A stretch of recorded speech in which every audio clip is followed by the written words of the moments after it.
आदाब नाजरीन, आप देख रहे हैं INN न्यूज। मैं हूं शौकत अली सूफी। सबसे पहले पेश हैं सुर्खियां। उद्धव ठाकरे ने महाराष्ट्र के चीफ मिनिस्टर की हैसियत से हल्फ ले लिया। साध्वी प्रज्ञा ठाकुर को पार्लियामेंट में दिए गए बयान की पादाश में दफाई कमेटी के रफकुन की हैसियत से बर्खास्त कर दिया गया। सुप्रीम कोर्ट ने चिदम्बरम मामले में फैसले को महफूज कर दिया। MIM सदर असदुद्दीन अवैसी ने साध्वी प्रज्ञा सिंह ठाकुर के बयान पर लोकसभा को दी नोटिस। तृणमूल कांग्रेस ने ज़िमनी इंतखाबात में तमाम तीनों सीटों पर कब्जा कर दिया। बीजेपी को लगा जबरदस्त धक्का। तहसीलदार विजय रेड्डी को जिंदा जलाने के बाद महबूब नगर में एक और दिल दहला देने वाले वाकये में वेटनरी डॉक्टर को जिंदा जला दिया गया। अब खबरें तफसील से। महाराष्ट्र के इंतखाबात के बाद से मुसलसिल चल रहे ड्रामे का आज इख्तिताम अमल में आया। उद्धव ठाकरे ने आज बहैसियत चीफ मिनिस्टर ओहदा और राजदारी का हल्फ लिया। गवर्नर भगत सिंह कोश्यारी ने इन्हें हल्फ दिलाया। उनके साथ साथ 5 वज़रा ने भी हल्फ लिया। उसमें एकनाथ शिंदे और सुभाष देसाई शिवसेना से हैं, जयंत पाटिल और छगन भुजबल NCP से और कांग्रेस के बाला साहब थुराट शामिल हैं। तकरीब हल्फ बर्दारी में शरद पवार और दीगर ने शिरकत की। वज़ीर-ए-आज़म नरेंद्र मोदी ने अपने एक पैगाम में उद्धव ठाकरे को मुबारकबाद दी और उन्हें यकीन दिलाया कि मरकज़ उनकी हुकूमत की भरपूर तायद करेगी। उद्धव ठाकरे शिवसेना के दूसरे चीफ मिनिस्टर हैं। इनसे कबल मनोहर जोशी ने 1995 में बहैसियत चीफ मिनिस्टर ओहदे का जायजा लिया था। शिवसेना, NCP और कांग्रेस ने कम से कम मुश्तरका प्रोग्राम जारी किया है, जिसमें किसानों और बेरोजगारों के लिए कुछ बड़े वादे किए गए हैं।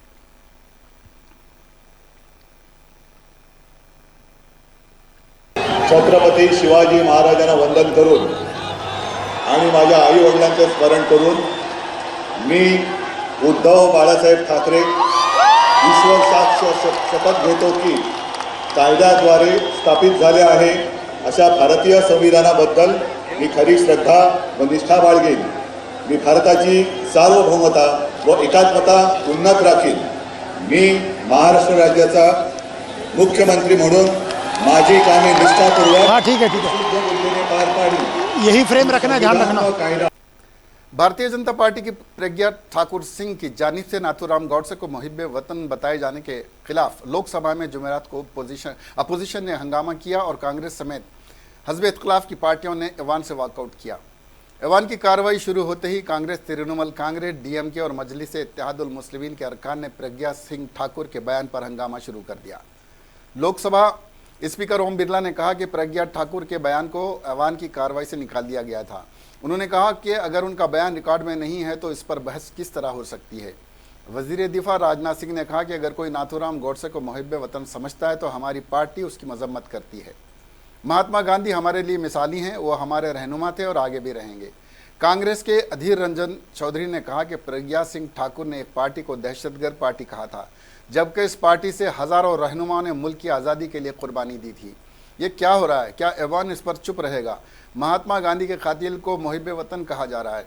काबिल गौर है कि बुध को ऐवान में SPG बिल पर बहस के दौरान प्रज्ञा सिंह ठाकुर ने नाथूराम गौडसे को मुहिब्बे वतन करार दिया था, जिस पर काफ़ी हंगामा हुआ था। अगरचे लोकसभा स्पीकर ओम बिरला ने उसी वक्त ज़ाय किया था और प्रज्ञा ठाकुर का बयान लोकसभा की कार्रवाई का हिस्सा नहीं होगा।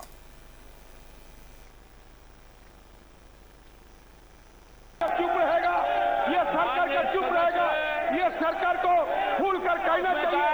मैंने व्यवस्था दे दी है कि रिकॉर्ड से हटा दिया गया है। मैंने रिकॉर्ड से हटा दिया। देशभक्त मानने की किसी की सोच है, हम इस सोच को ही पूरी तरह से हमारी पार्टी कंडेम करती है, हमारी सरकार को कंडेम करती है। सर, मैं सदन की एक मर्यादा की बात करते हैं। सर, हाउस के अंदर कांग्रेस पार्टी को कोई कहते हैं कि कांग्रेस टेररिस्ट पार्टी, ये क्या हो रहा है सर हाउस के अंदर?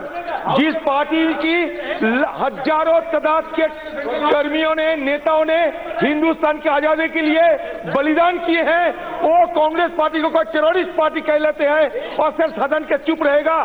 सर, ये सदन के अंदर हमारे महात्मा गांधी जी जो राष्ट्रपिता की जो हत्याकारी है, वो हत्याकारी को देशभक्त कहलाता है। ये सदन का चुप रहेगा, ये सरकार का चुप रहेगा। ये सरकार को खुलकर कहना चाहिए, ये नाथूराम गौडसे पंथी है, ये गांधी पंथी है। आप इंदिरा गांधी को हड़पना चाहते, जवाहरलाल नेहरू को हड़पना चाहते, अभी महात्मा गांधी को हड़पने का कोशिश कर रहे हैं। सारे दुनिया इनका निंदा करते हैं, सारे हिंदुस्तान इनका निंदा करते हैं। सरकार को इस पर बयान देना चाहिए, सरकार को खुला वो गॉडसे बनती है या वो गांधी बनती है। गांधी को इस्तेमाल करना, सियासी इस्तेमाल करने के लिए ये खड़ा बैठे है, लेकिन हत्याकारी को मदद देते हैं। आपको विचारधारा की ये सारे नतीजा निकला। हाउस में कहा मैंने व्यवस्था दे दी है कि रिकॉर्ड से हटा दिया गया है, मैंने रिकॉर्ड से हटा दिया गया है।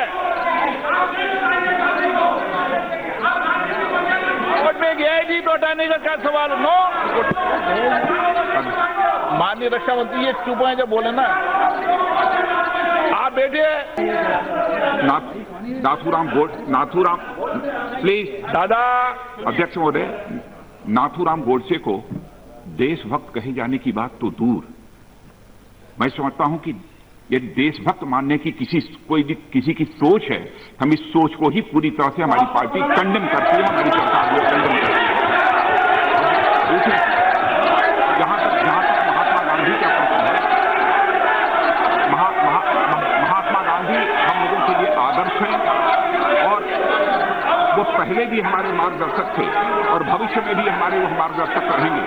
और उनकी जो विचारधारा है, उनकी विचारधारा उस समय भी प्रासंगिक थी, आज भी प्रासंगिक है और मुझे लगता है कि आगे आने वाले वर्षों में भी महात्मा गांधी की विचारधारा पूरी तरह से प्रासंगिक रहेगी।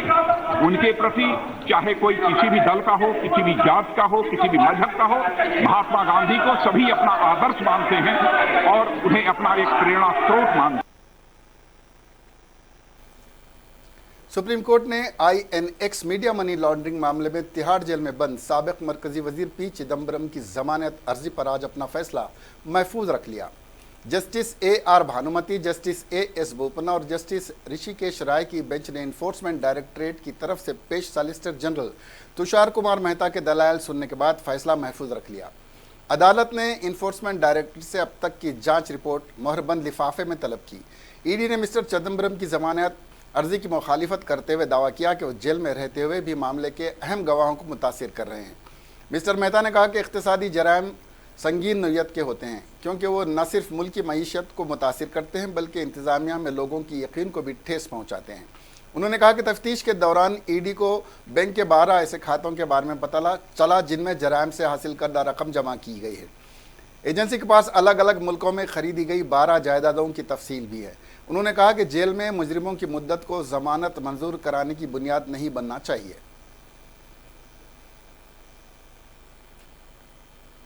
सदर मजलिस इत्तेहादुल मुस्लिमीन और रुकन पार्लियामेंट हैदराबाद बैरिस्टर असदुद्दीन अवैसी ने बीजेपी की मुतनाज़ा रुकन पार्लियामेंट प्रज्ञा सिंह ठाकुर के खिलाफ लोकसभा में मराद शिकनी की नोटिस दी है, जिसने गुज़िश्ता रोज़ पार्लियामेंट में गांधी के कातिल नाथूराम गोडसे को देशभक्त करार दिया था।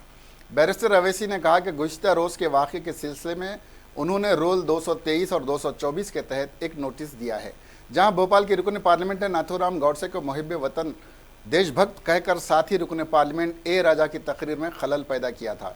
बैरिस्टर असदुद्दीन ओवैसी ने सवाल किया कि क्या PMO इंडिया कार्रवाई करेगी या कोई और नोटिस दी जाएगी।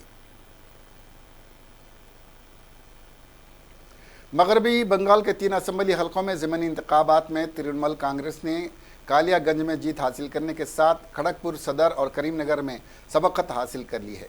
कालियागंज में तृणमूल कांग्रेस के उम्मीदवार तपनदीप सिन्हा ने 2304 वोटों से बीजेपी उम्मीदवार कमल चंद्र सरकार को हराकर जीत हासिल की है। कालियागंज में जीत हासिल होने के बाद ममता बनर्जी ने नामानिगारों से बात करते हुए कहा कि ये बीजेपी के तकब्बुर की हार है। ये वाज़ेह हो गया कि हम तीनों सीटों पर जीत हासिल कर रहे हैं। खड़गपुर सदर सीट से तृणमूल कांग्रेस को पहली मरतबा जीत हासिल होगी। ख्याल है कि यह सीट बीजेपी के रियासती सदर दिलीप घोष के लोकसभा रुकन मुंतखब होने की वजह से खाली हुई थी। भाजपा MP प्रज्ञा सिंह ठाकुर के लोकसभा में दिए गए मुतनाज़ा बयान को लेकर कांग्रेस के साबिक सदर राहुल गांधी ने जुमेरात को कहा कि यह मुल्क के पार्लियामेंट की तारीख में एक अलमनाक दिन है। उन्होंने प्रज्ञा के मुतनाज़ा तबसरे का हवाला देते हुए ट्वीट किया कि दहशतगर्द प्रज्ञा ने दहशतगर्द गोडसे को मुहिब वतन बताया। यह भारत के पार्लियामेंट की तारीख का एक अलमनाक दिन है। इससे पहले राहुल गांधी ने कहा था कि प्रज्ञा जो कह रही हैं वही बीजेपी और आरएसएस के जहन में है। मैं कह सकता हूं कि उसे छुपाया नहीं जा सकता। उन्होंने कहा कि मुझे इस औरत के खिलाफ कार्रवाई का मुतालबा करके अपना वक्त बर्बाद करने की कोई ज़रूरत नहीं है। बता देंगे भाजपा एमपी प्रज्ञा सिंह ठाकुर ने बुध को लोकसभा में एसपीजी तरमीमी बिल पर बहस के दौरान बाबा कौम महात्मा गांधी के कातिल नाथूराम गौडसे का हवाला मुहिब वतन के तौर पर दिया, जिसको लेकर कांग्रेस अरकान ने सख्त मुखालिफत दर्ज कराई। I already told them I don't comment on what that lady says. But still she continuously वो यही बात कही जा रही है, पहले भी मना किया। Well, that's the heart of the BJP, na? That's the center of the BJP. That's the heart of the RSS. What can I say? I'm that's the heart of the RSS. What she's saying in the वो छुपाया थोड़ी जा सकता है। हमेशा ये बातें कल भी उन्होंने कल भी कहा, फिर भी वो उनकी आत्मा है, वो कहीं ना कहीं से निकलेगी।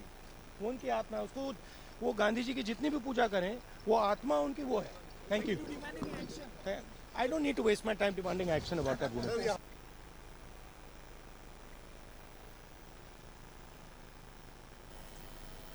लोकसभा में बाबा कौम महात्मा गांधी के कातिल नाथूराम गौडसे को मुहिब वतन बताना बीजेपी की रुकन पार्लियामेंट प्रज्ञा सिंह ठाकुर को भारी पड़ गया।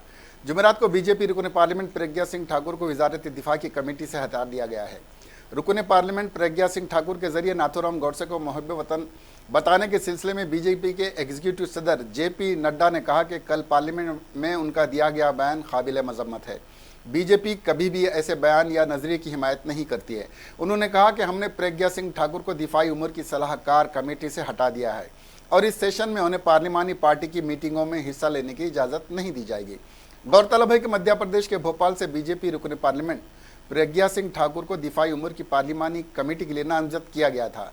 इस कमेटी की क़ियादत वजीर दिफा राजनाथ सिंह कर रहे हैं।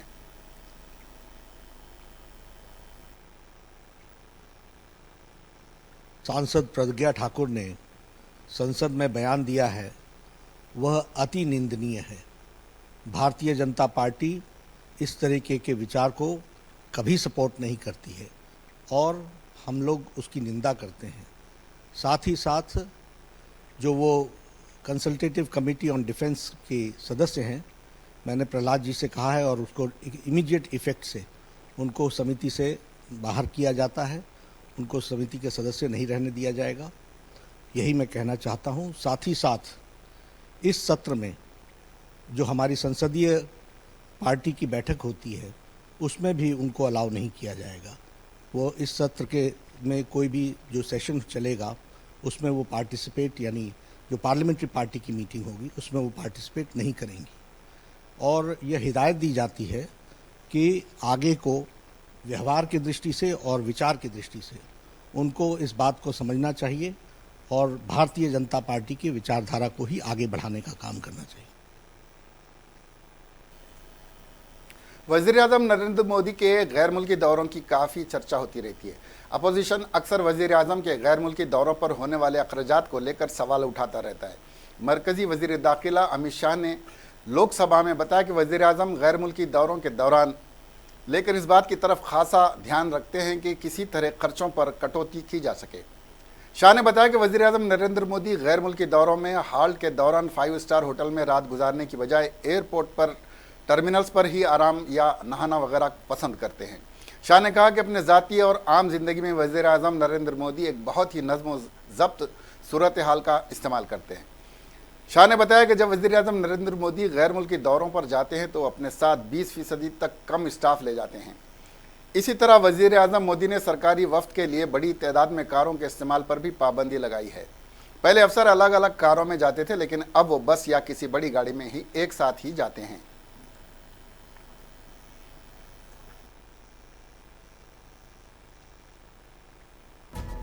श्री सोनिया गांधी 2015 से अभी तक 50 से ज्यादा अवसरों में दिल्ली सरकार और देश की सुरक्षा व्यवस्था को जानकारी दिए बगैर चली गई। 13 निर्धारित यात्राएं उन्होंने की है और एसपीजी बुलेट प्रतिरोधी कार का उपयोग भी नहीं किया है। 2015 के बाद 24 विदेश यात्राओं में एसपीजी के अधिकारियों को ना सूचना दी है, ना साथ में रखा है। श्रीमती प्रियंका गांधी वाड्रा। सीनियर और मारूफ एडवोकेट राजीव धवन, जिन्होंने सुप्रीम कोर्ट में बाबरी मस्जिद हक मलकियत का मुकदमा मुस्लिम फरीक की जानिब से लड़ा था, चारशंबे के रोज कहा कि सिर्फ हिंदुओं की वजह से मुल्क की अमन और सलामती खराब होती है। उन्होंने कहा कि सिर्फ हिंदू ही माहौल को ख़राब करते हैं। उन्होंने कहा कि मुसलमानों के साथ नाइंसाफ़ी हुई है। राजीव धवन ने कहा कि संघ परिवार तालिबान की तरह बात करता है। उन्होंने सवाल उठाते हुए कहा कि अखलाक के लिए कौन जिम्मेदार है, गौरी लंकेश के लिए कौन जिम्मेदार है, गोवा में क्राइम और डाबोलर के लिए कौन जिम्मेदार है। इसके साथ ही राजीव धवन ने कहा कि मस्जिद किसने गिराई, किसने लिंचिंग की, किसने कत्ल किए हैं। धवन ने कहा कि मुल्क में अमन व आहंगी को हिंदू बिगाड़ते हैं, मुसलमान नहीं। अयोध्या मामले में मुसलमानों के साथ नाइंसाफ़ी हुई है। परेशान हाल साबिक मरकजी वजीर चिन्मय आनंद, जो इस वक्त जिनसी तौर पर हिसार करने और ब्लैकमेल करने के इल्ज़ाम में तालिबान के जरिए की गई शिकायत की वजह से जेल में हैं, उनके लिए मजीद मुश्किलात का सामना करना पड़ रहा है। अदालत 13 दिसंबर को एक और जिनसी हिरासानी के केस की समाअत करेगी, जिसके ज़रिए वो इनके साबिक अकीदतमंद, जो इसके कॉलेज का प्रिंसिपल था, जिसने चिन्मय आनंद के खिलाफ मुकदमा दर्ज किया था। ये मुकदमा 2012 का है, जो सदर कोतवाली पुलिस में दर्ज किया गया था। मुतासिरा लड़की के वकील मुकेश कुमार गुप्ता ने बताया कि अक्टूबर 2012 में चार्जशीट दायर करने के बावजूद मामला ज़ेर इल्तवा है। पिछले साल योगी आदित्यनाथ हुकूमत ने चिन्मय आनंद के खिलाफ मुकदमा वापस लेने का मुतालबा किया था, लेकिन मुतासिरा शख्स ने एतराज़ दाखिल करवाने के बाद अदालत ने उसकी इजाज़त नहीं दी। अदालत ने चिन्मय आनंद के खिलाफ काबिल ज़मानत वारंट गिरफ्तारी भी जारी किया था, जो इसके बाद हाई कोर्ट गया और इस पर हुक्म इम्तना हासिल किया गया। केस की फाइलें भी हाई कोर्ट को अरसाल की गई, जो अब वही ज़िला अदालत को वापस कर दी गई हैं।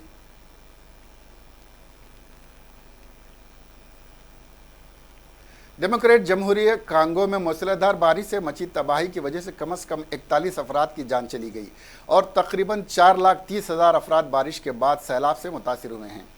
अक़वाम मुत्तहिदा के तर्जुमान ने बुध को ये इत्तला दी। अक़वाम मुत्तहिदा के सेक्रेटरी जनरल अंतोनियो गुटेरेस के तर्जुमान स्टीफन डिजॉर्क ने कहा कि कांगो इंसानी उमूर के महकमे ने बताया कि अक्टूबर से हो रही मूसलाधार बारिश की वजह से दरियाए अबगी की तुग़यानी में आ गई, जिससे तकरीबन 4,30,000 लोग मुतासिर हुए हैं।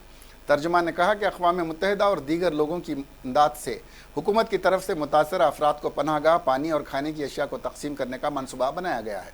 उन्होंने कहा कि अक़वाम मुत्तहिदा ने मुतासरीन के ख़ानदान के तई ताज़ियत का इज़हार किया है और हुकूमत की मदद करने के लिए भी तैयार है।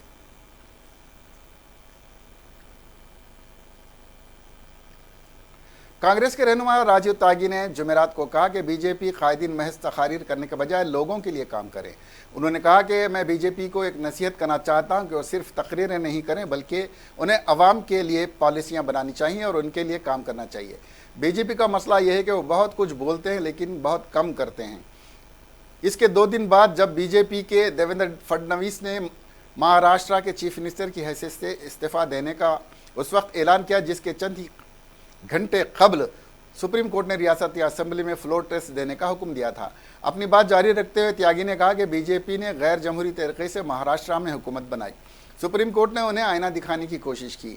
त्यागी ने इस बात पर जोर देते हुए कहा कि वो एनसीपी के साथ हैं और पार्टी ने उन्हें बाहर नहीं किया है। एनसीपी के रहनुमा अजीत पवार के इस बयान पर तबसरा करते हुए त्यागी ने जोर देकर कहा कि यह एनसीपी के सरबराह शरद पवार का फैसला होगा।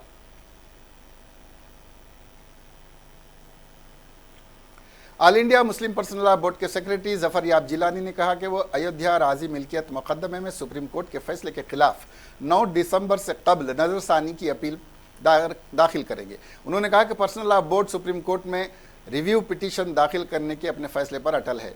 वाज़ेह है कि सुन्नी सेंट्रल बोर्ड ने फैसला किया है कि वो फैसले के खिलाफ रिव्यू पिटीशन दाखिल नहीं करेंगे। ताहम अभी यह तय किया जाना बाकी है कि मुतबादिल 5 एकड़ अराजी कबूल की जाएगी या नहीं। पुलिस मुस्लिम फरीकैन को धमकी दे रही है कि अगर वो रिव्यू पिटीशन दाखिल करेंगे तो इन्हें जेल भेज दिया जाएगा। पुलिस के इस रवैये का जिक्र इस दरख्वास्त में भी किया जाएगा कि सुप्रीम कोर्ट में दाखिल की जाने वाली है। दूसरी जानिब जमीयत उलमा हिंद ने भी रिव्यू पिटीशन दाखिल करने का फैसला किया है। सदर जमीयत उलमा मौलाना सैयद अरशद मदनी ने कहा कि 3 या 4 दिसंबर को पिटीशन दाखिल की जाएगी। उन्होंने कहा कि रिव्यू पिटीशन दाखिल करने का मकसद मुल्क की कौमी एकजहती को ख़राब करना नहीं है, बल्कि कानून ने जो मराआत हमें दी हैं उससे इस्तेफादा करना है। उन्होंने बताया कि सुप्रीम कोर्ट का फैसला करोड़ों अवाम के लिए नाकाबिल फहम है।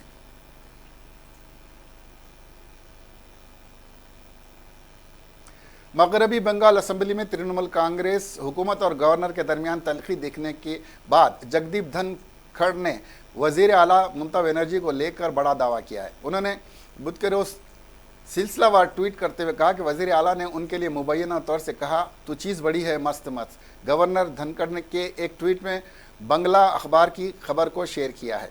इस खबर में कहा गया है कि वजीर आला ने गवर्नर के बारे में बात करते हुए बगैर उनका नाम लिए हुए कहा, तू चीज़ बड़ी है मस्त मत। ये 1994 में आई एक मशहूर फिल्म मोहरा का गाना है। गवर्नर ने ट्वीट किया कि अखबार में 27 नवंबर को शाये हुई खबर है, इसमें असेंबली में योम आइन का जिक्र किया गया। वजीर आला ने गवर्नर के लिए तू चीज़ बड़ी है मस्त मस्त में मैंने इसका जवाब देना सही नहीं समझा, क्योंकि मैं उनको अहदे की इज्जत करता हूँ। गवर्नर ने बुध के रोज़ दोपहर एक दीगर ट्वीट पोस्ट की है, जिसके ज़रिए वज़ीर आला आइन के मौके पर मुनक़्क़िद तकरीब के ख़िताम के बाद नामा निगारों से बात कर रही थी। धनखड़ ने ट्वीट में कहा, मैंने कभी इज्जत देने में कोई कमी नहीं रखी, चाहे वो वज़ीर आला ही क्यों ना हो। मैं उनकी ज़ाती तौर पर बहुत इज्जत करता हूँ।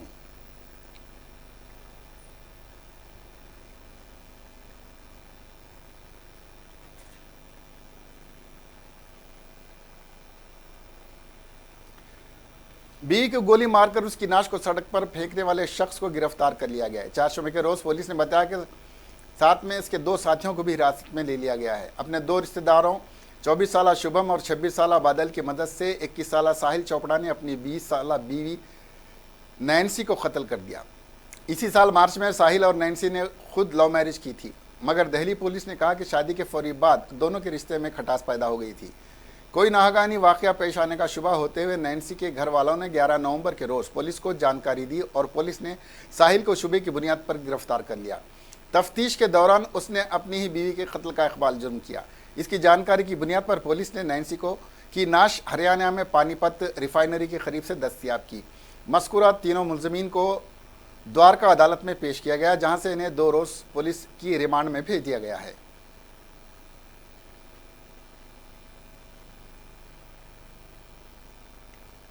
इन्फोर्समेंट डायरेक्टरेट INX मीडिया मामले में कांग्रेस के सीनियर लीडर पी चिदम्बरम की जमानत अर्जी की सुप्रीम कोर्ट में जुमेरात को मुखालिफत की।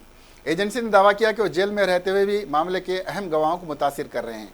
ईडी की जानिब से पेश हुए सॉलिसिटर जनरल मेहता ने जस्टिस R भानुमति की क़यादत वाली बेंच से कहा कि इक़्तिसादी जराइम संगीन नौइयत के होते हैं, क्योंकि वे न सिर्फ मुल्क की मईशियत को मुतासिर करते हैं बल्कि निज़ाम में लोगों के यकीन को भी ठेस पहुँचाते हैं।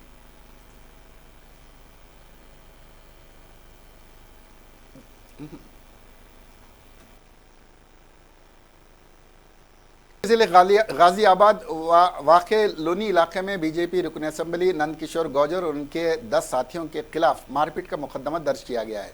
बीजेपी लीडर पर एक फूड इंस्पेक्टर के साथ मारपीट करने का इल्ज़ाम है।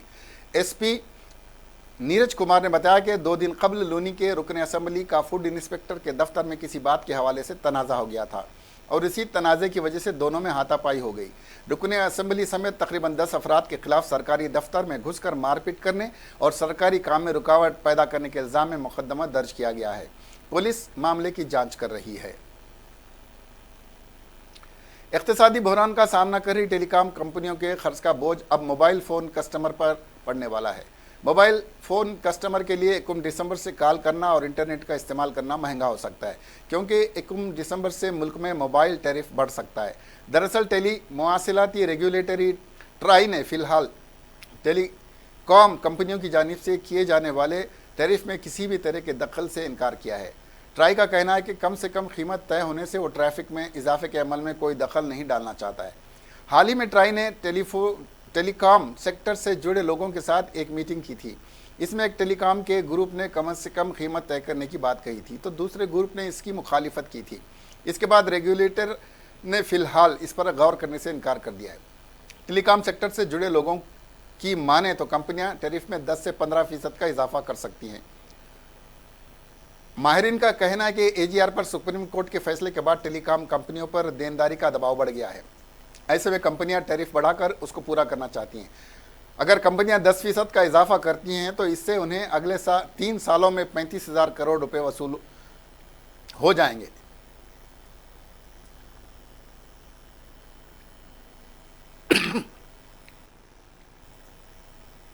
तेलंगाना में एक खातून डॉक्टर को जिंदा जला देने का इंसानियत सोज वाकया पेश आया। रंगारेड्डी जिले के शादनगर मंडल चटनानापल्ली के मजाफात में एक नौजवान खातून की नाश पुल के नीचे जली हुई हालत में बरामद हुई। पुलिस ने मुतासरा लड़की की शनाख्त प्रियंका रेड्डी वेटनरी डॉक्टर के तौर पर की। प्रियंका रेड्डी महबूबनगर जिले के नवाबपेट मंडल के कल्लूर गांव में वेटनरी डॉक्टर की हैसियत से काम कर रही थी। उसका आबाई वतन महबूबनगर जिले के कोल्हापुर का गांव है। बताया गया है कि प्रियंका रेड्डी को जिंदा जलाने की वजह फौरी मालूम न हो सकी। पुलिस तहकीकात कर रही है।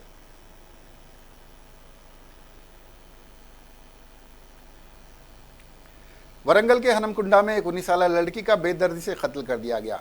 हनमकुंडा के विष्णुप्रिया गार्डन के पास लड़की की नाश पाई गई। शुबा किया जाता है कि लड़की की असमत रेजी के बाद उसे बेदर्दी से कत्ल कर दिया गया है। लड़की की शनाख्त दीनदयाल नगर की मानसा के तौर पर हुई है। घर वालों के मुताबिक 27 नवंबर को मानसा की सालगिरह थी और वो लड़की अपनी सालगिरह मनाने के लिए अपने दोस्तों के घर गई हुई थी, लेकिन वापस नहीं आई। चारशंबे की रात उसकी नाश बरामद हुई। सूबेदार पुलिस ने मुकदमा दर्ज कर लिया। नाश को पोस्टमार्टम के लिए MGM अस्पताल पहुंचाया गया। पुलिस इस मामले की तहकीकात कर रही है। रियासत तेलंगाना की काबीना का अहम इजलास आज 1 घंटा ताखिर से प्रगति भवन में वजीर आला के चंद्रशेखर राव की ज़ेर निगरानी शुरू हुआ। 2 रोज जारी रहने वाले इस काबीनी इजलास में RTC हड़ताल से अहम उमूर जैसे उमूर पर बातचीत हुई। महकमे मालकी, महकमे पंचायत राज और महकमे दही राज में इंजमाम के बिल की मसौदे की मंजूरी शामिल है। काबीनी इजलास के एजेंडे को इंतहाई राज में रखा गया है। बावसूख ज़राए के मुताबिक एजेंडे में 27 मौज़ूआत पर गुफ्तगू शामिल है।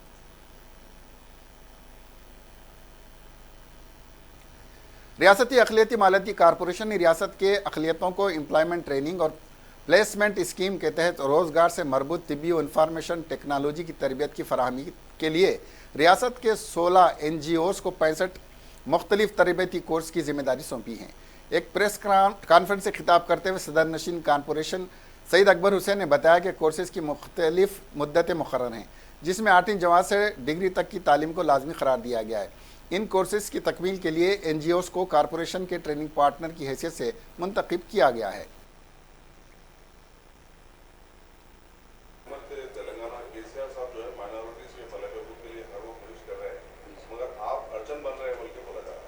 ये सब गलत नहीं। अब तक बता दीजिए, हम कोई चीज़ में आके रुकावट में आके बताए बोल के प्रूफ कीजिए, मैं जब भी उसका जवाब दूँ।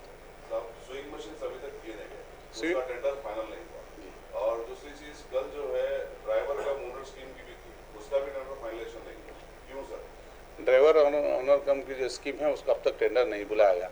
कल बुलाने की डेट नहीं, सुनिए मैं साहब, वो कल जो बुलाने की ड्राइवर थी TVS मोटर जो फकीर सोसाइटी को दिया जा रहा था, उसमें क्या है बोल तो थोड़ा न्यू सिटी में उसमें सिलेक्शन करने के वजह से हमारे कॉम्प्लेंट्स आने की वजह से उसको पेंडिंग डाल दिया। क्योंकि इसलिए कि फकीर सोसाइटी है जिस तरह ओल्ड सिटी में है, नामपल्ली हंदो, चादर घाट हंदो, चारमीनार हंदो, क्योंकि थोड़े एनजीओ के जरिए से जाके इंक्वायरी किया गया, इसलिए कि डायरेक्टली इंशाल्लाह उसके बारे में प्लान कर रहे हैं कि इसको पूरे तरीके से निकाल के उसको एक जिस तरह लकी निकाला जाएगा ड्रा, उस तरह पे उसको सिलेक्शन किया जाएगा। आप ये सोसाइटी के थ्रू क्यों जा रहे हैं? आप लोग खुद डायरेक्ट क्यों नहीं करते? एनजीओ के ऊपर आप इंक्वायरी के वास्ते एनजीओ के ऊपर कहीं को मुनस्सिर है? नहीं जी